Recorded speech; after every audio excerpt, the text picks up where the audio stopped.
இந்த அனுபவம் என்பது எவ்வாறு நமக்கு கிடைக்கும்?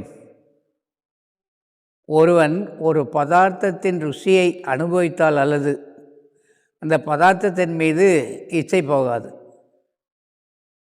அதனால் அதை அனுபவித்தா தான் தெரியும் உங்களுக்கு. அதனால் அந்த பதார்த்தத்தின் அதை 2 அர்த்தம் கொள்ளலாம்.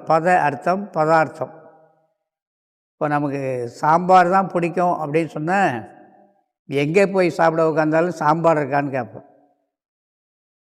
ஏன்னா நம்ம சாம்பார் பிரியர். ஒரு வத்த குழம்பு பிரியர்னா ஒரு விழாவுக்கு போனால் என்ன கேட்பார்? வத்த குழம்பு இருக்கா அப்படின்னு கேட்பார். இப்படி சாப்பிட்டு பழகின யாராக இருந்தாலும் அவங்களுடைய மனம் எதில் பற்றி கொள்வதோ அதுதான் அவங்களுக்கு. அப்போது ஒவ்வொருவருக்கு ஒரு பதார்த்தத்து மேலே அனுபவம் இருக்கும். அந்த ருசின்னு சொல்கிறார். அதை அனுபவித்தா ருசி.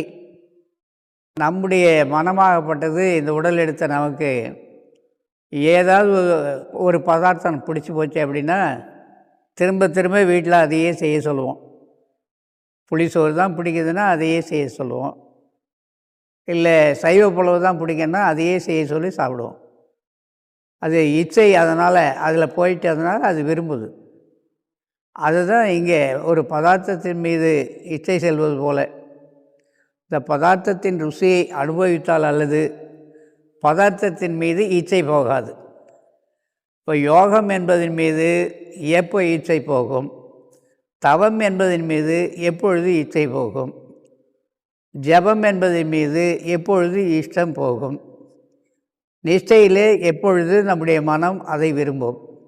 அதிலே பழகி பழகி அதனுடைய அனுபவத்தை நான் அனுபவித்தால் அல்லது அதில் சும்மாவாவது நீ நிஷ்டையில் இரு அப்படின்னா அவர் இருக்க மாட்டார். நீ ஜபத்தில் உட்காரு அப்படின்னா உட்கார மாட்டார்.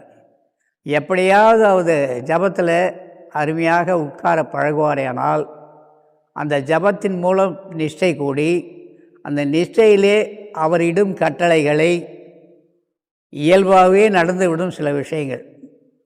அதை அவர் அனுபவிக்கும்போது முன்னாடி நாம் எவ்வளோ பிரயத்தனை பண்ணோம், அப்போதெல்லாம் கிடைக்காத இந்த விஷயங்கள் ஒரு பிரயத்தனம் செய்யாமல் நம்ம சும்மா தான் இருக்கோம்.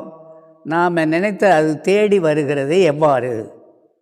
அந்த சிந்தனைக்கு ஆட்படும்போது அது ஜபத்தினாலும் நிஷ்டையினாலும் என்பதை உணர்ந்து விட்டாரே. ஆனால் ஒருவர் அவர் நிஷ்டையை விட்டும் ஜபத்தை விட்டு வெளியேறுவது கிடையாது.